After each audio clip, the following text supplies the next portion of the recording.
Magandang araw, saan panig mo kayo ng Pinas naroroon? Ang magandang hapon sa inyo lahat. At kung nakakarating man po sa iyong panig ng mundo, anumang oras dyan sa mga sandaling ito, batiin ko rin kayo. God bless po sa ating lahat. At pasadahan ko lang na naman ulit itong isang bihasa, dalubhasa at idolo nating vlogger na umano'y palagi nag-aakusa sa mga balahurang supporters daw ni Tatay Diggs. O ayan. Dalawang bis ko na ito napanood. At itong pangalawa, bali dalawang vlog, pero isang tema. Itong huli, itong medyo naisip ko na talagang kailangan nating reaksyonan. O diba? Sana tayo reaction video. Itong vlog niya ito, nilagyan niya ng title na Sara versus Sara. Ito kaya yung nilabas na ay nagpahatid siya ng mensahe. At ito yung pinagpipistahan ng mga tambi vloggers. At kung bago ka pa lang, bago tayo tuluyang pumalaot sa ating reaction ng video, ay so yung pasubscribe naman. Yung munti kong himpilan. At yung like mo na rin. At yung munting kalimbang na lagi mong makikita rin. At kung meron man tayong mga bagong upload, parati mo na itong mapapanood. Okay. Pero para hindi tayo masyadong mag-alatsamba rito, ay ganyan sinabi niya. Marami siya ritong mga idinugtog na itong gusto lang niya talagang iligaw ang marami sa atin. Amo nyo, balentong na guys. So yung Bibi Sara nyo, gusto manligaw sa mga dilawan, sa mga komunista, sa mga ganon. Kasi mga kutsyo, yun lang naman ang ibig sabihin ng people power eh. Kung babalikan natin yung kasaysayan ng people power, tungkol lang yan. Ito. Ang ibig sabihin ng pagbating ginawa ni BP Sara, ayon sa kanya, panliligaw daw sa mga dilawan, sa mga komunista. At ay sa kasaysayan ng pag-uusapan, at may binabanggit nga siya, di ba? Nang katumbas pala sa kanya nun, pag ito nakiisa sa power, para ka na rin palang nanligaw sa komunista at sa dilawan. Yun ang kanyang pakahulugan. Hindi mo naisip ng taong ito na si BP Sara, DP Secretary maliban sa isang pangalawa sa pinakamataas na opisyal na pinuno ng bansa.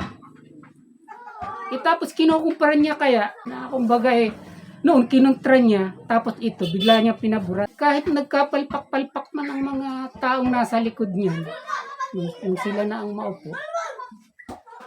Yung It's a Power, isa talagang makabuluhan at isang napakahalagang event sa ating kasaysayan. At kung noon nga itinuring natin ito ng mga panahon na yun ito yung natatanging handog ng Pilipino sa mundo. It's a Power Revolution na ito. At saka sa hanggang ngayon maraming mga bansa tayong nakikita at naririnig, napapanood na halos yung ating ginawa na yun, ang kanilang bali nagiging ihimplo. Yung ginawa nating pagpapatalsik ng isang makapangyarihang pinuno ng panahon na yun sa pamagitan ng bloodless revolution na tinatawag. Kung alam din niya yung kasaysayan, medyo lang merong bagay na hindi siguro na-analisa ang tao. Ang It's-a Revolution ay isang pangyayari na talagang kahanga-hanga kung ituring talaga ito sa ating history o sa ating kasaysayan. Magandang diwa ng IDSA. Ang nagkamali lang dito, yung mga tao na ginamit ang IDSA Power sa kanilang mga sariling mga kapakanan o nagpatakbo ng bansa pagkatapos na maisakatuparan ng IDSA Revolution. Ito ang mga sablay dito. At ito ngayon, yung halos nga sinusuka ng mga Pilipino. Hindi natin dapat maliitin ang EDSA revolution. Ang napakahalaga rito, yung diwa nito, yung lalim. Hindi yung mga taong naging bulok pagdating ng halos 3 dekada mahigit, naging bulok. Huwag natin isama yung mahalagang event na yun ng ating kasaysayan. At kahit nga ang ibang bansa, inuunod tayo dun. Hinahangaan tayo dun sa nag-iisang bagay na handog natin sa mundo. Ang bloodless revolution. Napagka katulad ni BP Sara, siyempre national official na siya. Natural marami siyang dapat na timbang-timbang, hindi katulad nung 2017 na sinasabi niya na iba yung sinasabi. Local official pa siya, no? Napakaliit ng crowd na kanyang pinapaglingkuran. Ngayon, vice presidente na siya, buong Pilipinas na. At hindi lang yun, secretary pa siya. Na kung saan, may kaugnayan talaga yung history ng EDSA. Na dapat malaman din ng mga kabataan. Hindi ibig sabihin, nililigawan mo yung dilawan. O yung mga komunista. Hindi nakahulugan nun. Dapat malaman din ng taong ito, yung bagay na yan. Hindi yung binabalahuran niya yung EDSA power sa pamagitan ng kanyang pagliligaw at pakahulugan sa ginawang ni BP Sara. Na ibig niyang sabihin, talagang lumalaban na kay Marcos. Parang, speaking of lumalaban kay Marcos, siya rin ang nagsabi na si Marcos bumabati rin pag celebration ng EDSA power. Pakinggan niyo to. Di ba best friend sila? Nag-post kasi, anong sinabi? Etong sinabi. Nagulat ako. Kasi syempre, isipin mo, magkaibigan sila ni Senator Amy. So dapat, medyo katok-katok ka naman ng konti, di ba? Si Amy nga, galit na galit yan sa mga kahit sinong susuporta sa EDSA. So, naalala nyo, last year, nung nagpa-thank you message si PBBM sa, pa-thank you. Pa-show of respect sa mga sa mga nagse-celebrate ng EDSA last year o noong 2022 ba yun? 2023 last year. Sinabi niya na ito lang last year, ganun din, nagpahati din ng mensahe si Pangulong Marcos nung EDSA celebration. Pero ba't di niya sinasabi na dilawan? Mali na yung sinabi niya, di ba? Siyempre Pangulo, tapos pangalawang Pangulo, natural mga ganun sila, hindi mo naman pwedeng ikaw yung leader, ikaw yung pinakamataas na pinuno. Sa ganung bagay, pag-iwaiwalayin muli yung mga Pilipino. Hindi ba?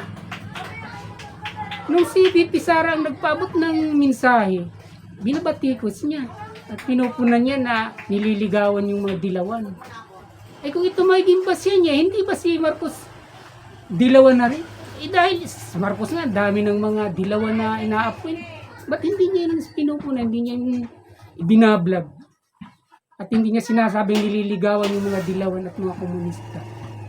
Isa kanya rin ang bumula, siya nagsasabi. Nung nakaraang taon, bumati rin naman si Pangulong Marcos mismo. It's a celebration na idinaos. Kung ito balahura ang tawag sa mga supporters ni Duterte, sa tingin ko, balahura din ito. Nung una nagsalita na balahura ang mga Duterte supporters, di ba?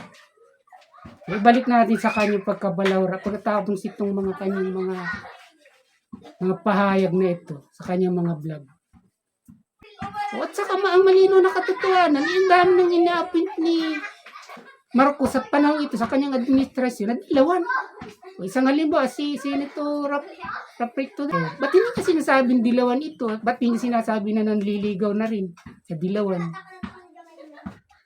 Alam lang kasi ng taong ito kung paano lang buminta yung kanyang batikos, kung paano birahin yung Duterte. Hindi niya masyadong iniisip kung ano yung kahulugan ng kanyang mga sinasabi, kung ano yung lalim.